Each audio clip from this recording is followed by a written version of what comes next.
Welcome back to my channel. ఇప్పుడైతే నేను అందరికీ హెల్త్కి మంచిది, వెయిట్ లాస్ చేసే వాళ్ళకి, షుగర్ పేషెంట్స్కి, పోనీ మన హెల్తీగా అనుకోండి, డైలీ మనం హెల్తీగా ఉండాలనుకుంటాం కదా, దానికోసం అని చెప్పి జొన్న దోశ ఎలా చేయాలో చూపించబోతున్నాను. జొన్న దోశలకైతే నేను 1 కప్ మినపప్పు వేసుకున్నా, పొట్టి మినపప్పు, 2 కప్స్ ఏమో జొన్నలు, 1 స్పూన్ ఏమో మెంతులు, అటుకులు అయితే నేను నానపెడతాను. అది ఎప్పుడైతే గ్రైండ్ చేసే ముందర ఈ మినిమం ఒక 8 అవర్స్ నానితే బాగుంటుంది. జొన్నల్లో అయితే చాలా బెనిఫిట్స్ ఉన్నాయండి. ఇంప్రూవ్స్ డైజెస్టివ్ సిస్టమ్ అండి, విటమిన్స్, మినరల్స్, మైక్రోన్యూట్రియన్స్ ఉంటాయి, షుగర్ లెవెల్స్ తగ్గుతాయి, డైట్లో వాళ్ళకి చాలా మంచిది. Vitamin B1, B2, B3, B5 ఉంటుంది, కంట్రోల్స్ బ్లడ్ షుగర్ లెవెల్స్, అలాగే high in rich protein and fibre కూడా చాలా మంచిది. మనం అంటే ఇప్పటి టైంలో అయితే జొన్న దోశలు పాటు జొన్న రొట్టెలు కూడా చేసుకుంటున్నారు కదా, అలాగే జొన్న రొట్టెలతో పాటు జొన్న దోశలు, జొన్న ఇడ్లీ, జొన్న ఉప్మా కూడా చేసుకోవచ్చు.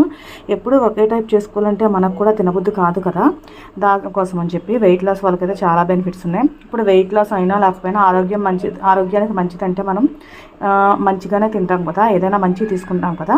ఇవి అయితే కొంచెం ఒక 8 అవర్స్ నానితే తర్వాత మనం గ్రైండ్ చేసుకోవచ్చు. నేనైతే ఇవి నానబెట్టుకుంటాను. ఇప్పుడు అయితే నానిపోయాయండి, చాలా టైం వరకు ఉంచాము, ఎందుకంటే జొన్నలు టైం పడుతుంది నానడానికి, దానికోసం అని చెప్పి. అలాగే పప్పు కూడా మొత్తం క్లీన్ చేసుకున్నాను. అలానే అటుకులు, ఏ కప్పుతో అయితే నేను జొన్నలు పప్పు నానబెట్టానో అదే 1 కప్తో అటుకులు కూడా నానబెట్టుకున్నాను.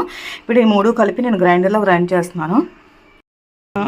నేనైతే మార్నింగే వీడియో తీయలేనండి, ఎందుకంటే మా అబ్బాయి, మా హస్బెండ్కి ఆఫీస్కి, స్కూల్కి టైం అయిపోతుంది కదా, అందుకని చెప్పి నేను ముందుగానే దోశలు వేసేసాను. ఆ తర్వాత నేను వీడియో తీస్తున్నాను.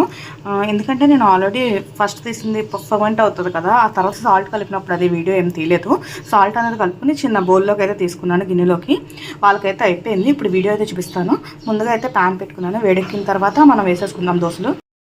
ప్యాన్ అయితే వేడెక్కిందండి. ఇప్పుడైతే మనం దోశ వేసేసుకుందాము. దీనికి ఎక్కువగా బాగా పిండి జారుగా కలుపుకోవాల్సిన అవసరం లేదు.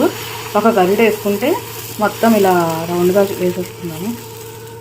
కొంచెం టైం పడుతుందండి దోశ అనేది కాలడానికి, కొంచెం హైలోనే ఉంచుకోవాలి. కొంచెం ఆయిల్ అనేది వేసుకుందాము. మీకు కావాలితే ఆనియన్ కూడా వేసుకోవచ్చు, బాగుంటుంది. నేను ఆనియన్ అయితే ఏమీ వేయట్లేదు. దోశ కొంచెం ఇలా కాలిన తర్వాత తీసుకోవాలండి, అప్పుడైతేనే కొంచెం బాగా వస్తుంది.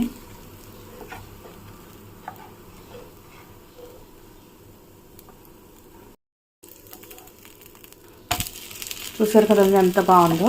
ఇలా ఒక 2 మినిట్స్ ఒకసారి వెనకేసిన తర్వాత ఎక్కువసేపు అవసరం లేదు, 2 మినిట్స్, ఆ తర్వాత మనం తీసేసుకోవచ్చు. చాలా బాగుంది కదా, కలర్ఫుల్గా. తిండే కూడా చాలా బాగుంటుందండి, హెల్త్కి కూడా చాలా మంచిది. వేడివేడిగా అయితే జొన్న దోశలు రెడీ అయిపోయినాయండి. నాకైతే ఎర్లీ మార్నింగ్ బ్రేక్ఫాస్ట్ అయితే జొన్న దోశ విత్ టమాటో చట్నీ చేశాను ఇవాళ. మార్నింగ్ టమాటో చట్నీ చేసి దోశలు వేసేసాను కదా, ఇప్పుడు నాకనే వేసుకుని మీకు వీడియో చూపించాను. చాలా హెల్దీ అయిన బ్రేక్ఫాస్ట్. అందులోకి షుగర్ పేషెంట్స్కి, అదే షుగర్ ఉన్న వాళ్ళకి, హెల్త్కి, పిల్లలకి, ఆరోగ్యానికి, మొత్తం అన్నిటికీ చాలా చాలా యూజ్ అయ్యే, ఇష్టంగా తినే జొన్న దోశలు అయితే రెడీ అయిపోయిందండి. ఈ వీడియో కనుక మీకు నచ్చినట్టయితే లైక్ చేయండి, షేర్ చేయండి, సబ్స్క్రైబ్ చేయండి. ఆ పక్కన ఉన్న బెల్ ఐకాన్ మాత్రం మర్చిపోవద్దు. Thank you.